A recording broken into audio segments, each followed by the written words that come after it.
So we're here in Hemel Hempstead in Hertfordshire for what's my first Cube of Truth of the year. And we've got a full day of outreach here today. We've got the Cube happening here, and then later on we're doing a candlelit vigil for Hertfordshire Chicken Save. And we've been holding vigils at a nearby slaughterhouse in Bovingdon for over 2 years now, and as a conservative estimate we think we've seen around 900,000 chickens going inside during that time, hence why we're holding the candlelit vigil in town today. But as I said, we've got the Cube of Truth happening here first.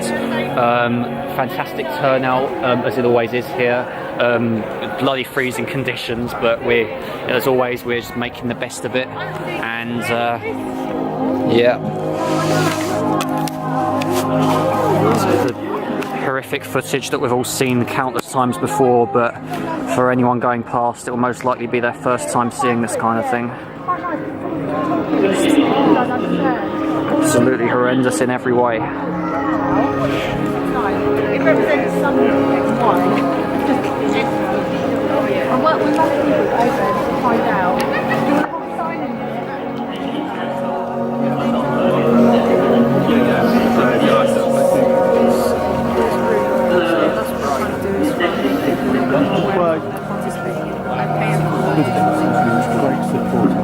The vegan sausage rolls, they're so good. This morning they were so good.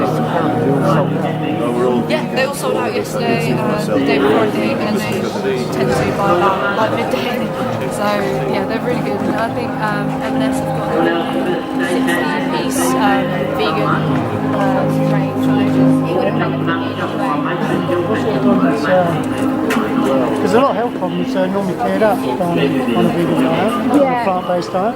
I have a lot of problems with my indigestion, so a lot of green fruits and veggies are not very good for my indigestion, so I have to balance it out very well. Because I know before I went vegan, I ate a whole food plant-based diet, and I had a lot of really bad reflux. It all cleared up. But it took about 4 or 5 months, but it all cleared up. Migraines all cleared up. It's surprising if you get the right fuels in. It should. I would have thought it would help you. My problems are a lot worse in reflux and migraines. A lot worse.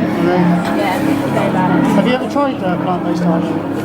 No, I've actually been recommended by my doctor to not. Yeah, so you know the trouble is with the UK, with the Western doctors, is the advice they give. They don't get nutritional information. Yeah. As practitioners, they're taught to give out medications, but they're not taught about plant-based diet, the power of the right foods. Very much into all of this. He's a vegan. Okay. For quite a while now, and I take a lot of those advice from my granddad. Yeah, it's pretty good. Yeah. I'm it's well worth listening to. The thing is, at the end of the day, maybe yeah, so we're all vegan because we don't eat animals or anything that comes from them. I'm vegan. Chocolate, that's the great thing. Oh my god. There's so much vegan chocolate. I'm not scared of something yet. It's just like it's real. Yeah, like, it's because it's real and it's happening. Yeah, in a horror movie it's fine because it's special effects, but like this is all actually happening. This is what happens to the food that you eat. Not that you eat, but like. Still, I don't eat fish. I don't eat fish. No. That's good because a lot of the plastic in the oceans is from fishing anyway. Yeah. But they still feel pain. A lot of people tend to think that fish don't feel pain, but as you see, they do. They suffocate when they get out of the water. Amazing. Why aren't you doing it? My auntie's vegan. Oh really? Would you ever consider talking to her for like some help from it? Yeah, so maybe she could like talk to your mum and try and help you guys do it. But isn't that like a whole thing?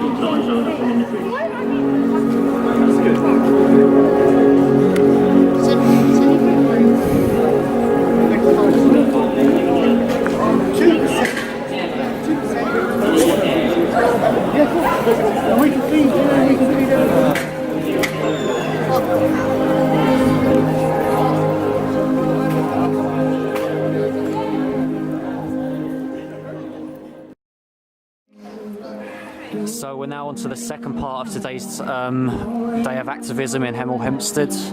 We've got a candlelit vigil here. As I said earlier, we reckon we've seen around 1 million chickens going into the slaughterhouse in Bovingdon since we started holding vigils there just over 2 years ago. And here we try to get the public to make that connection between the food that's on their plate and what actually goes into it.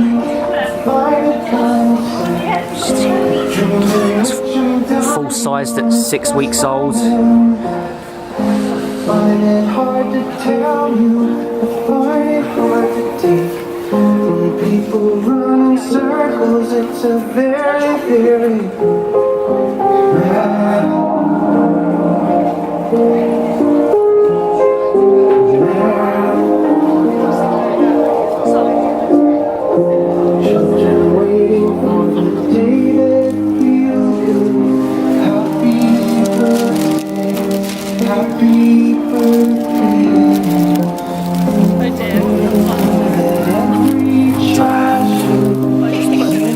some of the footage that we've gathered from our vigils in the past.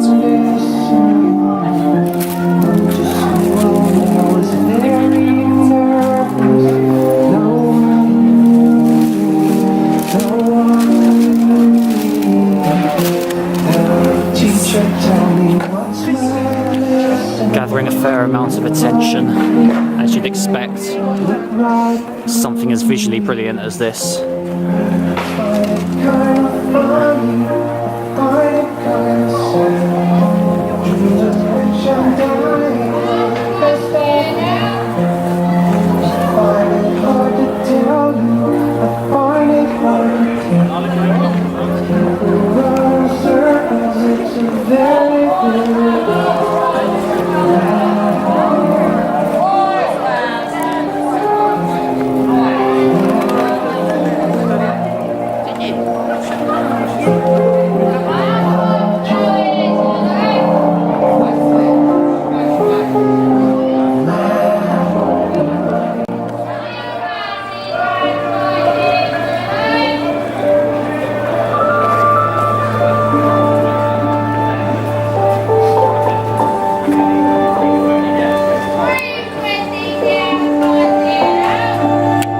These were 4 that we managed to liberate a few months back.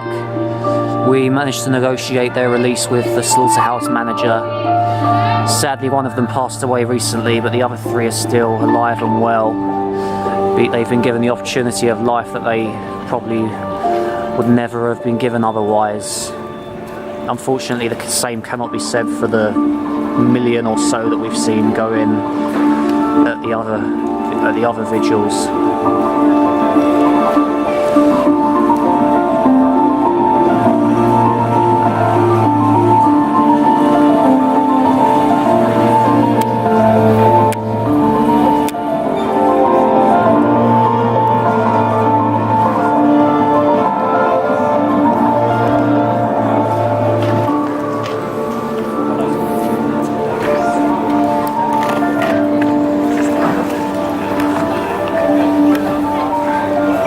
Some attention, as you might expect. So this lady that Claire's speaking to here, after a conversation with us, she's just said that she's going to look into going vegan, and not only that, she's actually gone and bought a bouquet of flowers to put down here. Now, at the end of the day, we're going to be taking these to the slaughterhouse in Bovingdon, which is just up the road from here. But that was a really touching moment.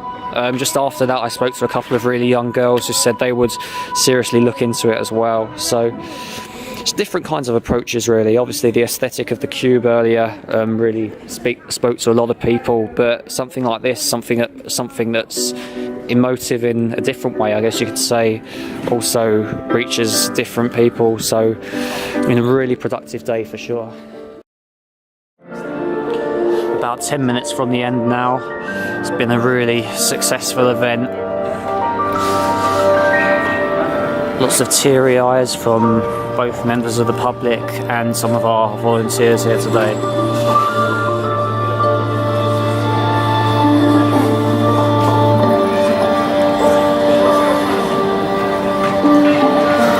have our next vigil later on in the month in Hertfordshire.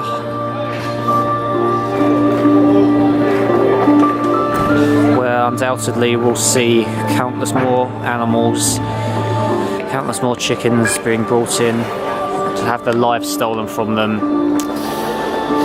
As I said, right now we've seen around 1 million in over 2 years of holding vigils, and that's just 1 half day a month.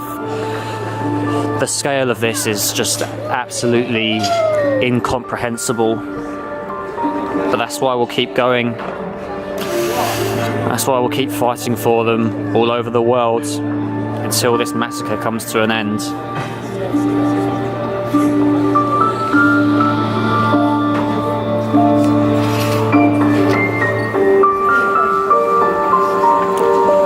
More of the rescued birds.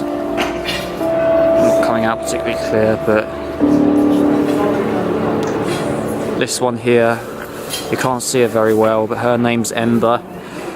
Just a couple of weeks after being rescued, she went off her feet. She lost the ability to walk because at just 6 weeks old, she was already fully sized, ready for slaughter.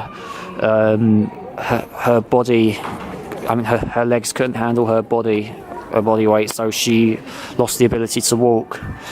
With some rehabilitation, with the right diet, she was slowly able to regain her ability to walk again. But this just shows the kind of industry that this is, what they're actually doing to these chickens.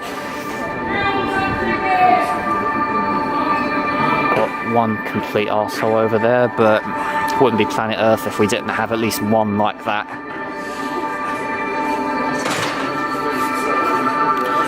Well, this is the last bit of film I'm going to do here today.